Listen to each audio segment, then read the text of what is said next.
SLBC టన్నెల్లో rescue operation కు తాత్కాలికంగా break ఇచ్చారు అధికారులు. డేంజర్ జోన్ మినహా శిథిలాల తొలగింపు ప్రక్రియ పూర్తయింది. టన్నెల్ నుంచి ఎక్సల్వేటర్లు బయటకు వస్తున్నాయి. ఇప్పటి వరకు ఇంకా 6 కార్మికుల ఆచూకీ లభించలేదు. రెస్క్యూ ఆపరేషన్ నుంచి బృందాలు వెళ్లిపోతున్నాయి. సాంకేతికత కమిటీ నివేదిక తర్వాతే తదుపరి నిర్ణయం తీసుకున్నారు.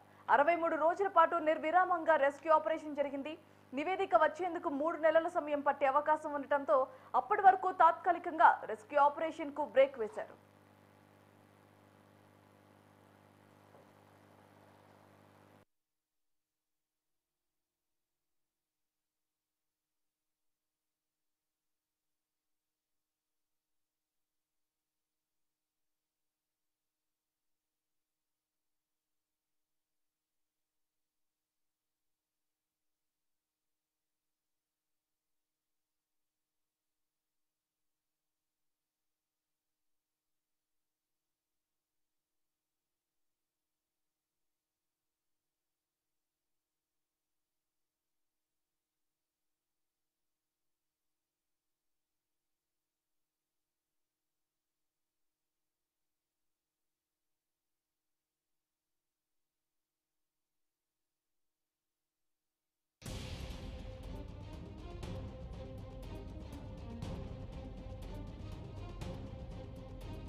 ఎస్ఎల్బీసీ టన్నెల్లో రెస్క్యూ ఆపరేషన్ కు తాత్కాలికంగా బ్రేక్ ఇచ్చారు అధికారులు. డేంజర్ జోన్ మినహా శిథిలాల తొలగింపు ప్రక్రియ పూర్తయింది.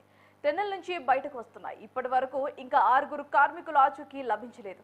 రెస్క్యూ ఆపరేషన్ నుంచి బృందాలు వెళ్లిపోతున్నాయి. సాంకేతికత కమిటీ నివేదిక తర్వాతే తదుపరి నిర్ణయం తీసుకున్నారు. మొత్తంగా 63 రోజుల పాటు నిర్విరామంగా రెస్క్యూ ఆపరేషన్ జరిగింది. నివేదిక వచ్చేందుకు ఇంకా 3 నెలల సమయం పట్టే అవకాశం ఉండటంతో అప్పటి వరకు తాత్కాలికంగా రెస్క్యూ ఆపరేషన్ కు బ్రేక్ వేశారు.